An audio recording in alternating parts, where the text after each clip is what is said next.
Know some things before going for cataract surgery. हमारी आंख में कई हिस्से होते हैं, जैसे कॉर्निया, प्यूपल, लेंस, रेटिना इत्यादि। इन सभी हिस्सों के मिले जुले सहयोग और ब्रेन के कॉम्बिनेशन से हम किसी दृश्य को देख पाते हैं। हम जो दृश्य देखते हैं उसकी क्वालिटी बहुत हद तक आंख में मौजूद नेचुरल लेंस, जिसे क्रिस्टलाइन लेंस भी कहा जाता है, पर निर्भर करती है। ये ट्रांसपेरेंट और फ्लेक्सिबल लेंस कैप्सुलर बैग के अंदर और कॉर्निया के पीछे रहता है और इसके चारों तरफ जोनुलर फाइबर जुड़े रहते हैं जो इसे अपनी पोजीशन पर बनाए रखते हैं। यह लेंस बाहर से आती हुई लाइट को रेटिना पर फोकस करने का काम करता है और जब लाइट बिना किसी रुकावट के इस लेंस से पास होकर रेटिना पे फोकस हो जाती है, तब हमें कोई भी वस्तु स्पष्ट रूप से दिखाई पड़ती है। कभी कभी वृद्धावस्था में क्रिस्टलाइन लेंस धुंधला और दुधिया रंग का हो जाता है और लाइट के रास्ते में रुकावट पैदा कर देता है। इस स्थिति को कैटरैक्ट यानी कि मोतियाबिंद कहते हैं।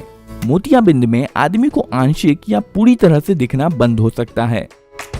मोतियाबिंद सही करने का एकमात्र कारगर तरीका है कि खराब हो चुके नेचुरल लेंस को हटाकर एक ट्रांसपेरेंट आर्टिफिशियल लेंस लगाया जाए।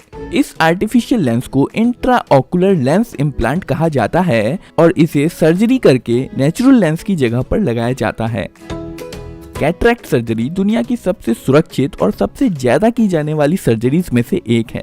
कैटरैक्ट सर्जरी आंख के एंटीरियर हिस्से में की जाती है, जिसमें स्क्लेरा, कॉर्निया, इरिस और लेंस सम्मिलित होते हैं। इस सर्जरी में लोकल एनेस्थीसिया का इस्तेमाल करके केवल आंख को शून्य किया जाता है और सर्जरी के दौरान पेशेंट होश में ही रहता है। सर्जरी से पहले आंखों में आई ड्रॉप्स डाले जाते हैं। सबसे पहले सर्जन स्क्लेरा और कॉर्निया के जंक्शन पे मेन इंसिशन लगाता है। बाद में इसी इंसिशन से आर्टिफिशियल लेंस को अंदर डाला जाएगा। इसके बाद छोटे 1 या 2 कट और लगाए जाते हैं, जिसके माध्यम से कुछ और सर्जिकल इंस्ट्रूमेंट्स अंदर डाले जाते हैं। इसके बाद सर्जन एक जेल जैसा ट्रांसपेरेंट पदार्थ, जिसे ऑप्थेल्मिक विस्को सर्जिकल डिवाइस कहा जाता है, आंख के एंटीरियर चैम्बर में डाल देता है। ये पदार्थ आंख के अंदरूनी ढांचों को बचाता है और खाली जगह बनाता है, जहाँ सर्जन सर्जिकल टूल्स का इस्तेमाल करके ऑपरेशन कर सके।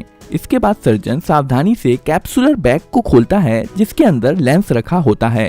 कैप्सुलर बैग को खोलने के लिए सर्जन लगभग आधा सेंटीमीटर का गोलाकार छेद बनाता है और लेंस तक पहुंचने का रास्ता बना देता है। इस ओपनिंग की मदद से कैप्सुलर बैग को बिना निकाले खराब हो चुके नेचुरल लेंस को बाहर निकाला जा सकता है। इसके बाद अल्ट्रासाउंड प्रोब का इस्तेमाल करके धुंधले हो चुके लेंस को छोटे छोटे टुकड़ों में तोड़कर सक्शन के द्वारा बाहर निकाल लिया जाता है, जबकि कैप्सुलर बैग वहीं रहता है। अल्ट्रासाउंड प्रोब की टिप टाइटेनियम या स्टील से बनी होती है और यह अल्ट्रासोनिक फ्रीक्वेंसी पर वाइब्रेट होती है, जिसके कारण लेंस छोटे छोटे टुकड़ों में टूट जाता है।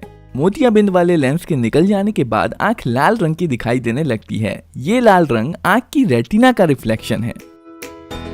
अंततः एक क्लियर आर्टिफिशियल लेंस को इंजेक्टर की मदद से लगा दिया जाता है।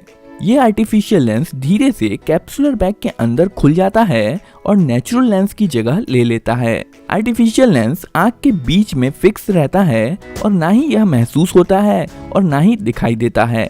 सर्जरी के दौरान जो आंख में इंसिशन लगाए जाते हैं वो अपने आप ही बंद हो जाते हैं। ये इंट्राओकुलर लेंसेज कई प्रकार के होते हैं और अपने प्रकार के अनुसार पेशेंट को किसी एक दूरी या कई दूरी पर चीजों को स्पष्टता से दिखा सकते हैं। मॉडर्न इंट्राओकुलर लेंसेज जैसे कि ट्राइफोकल लेंसेज दूर, मध्यम और पास के दृश्यों को स्पष्टता से दिखा सकते हैं और काफी चांसेस होते हैं कि पेशेंट को चश्मा लगाने की जरूरत ना पड़े।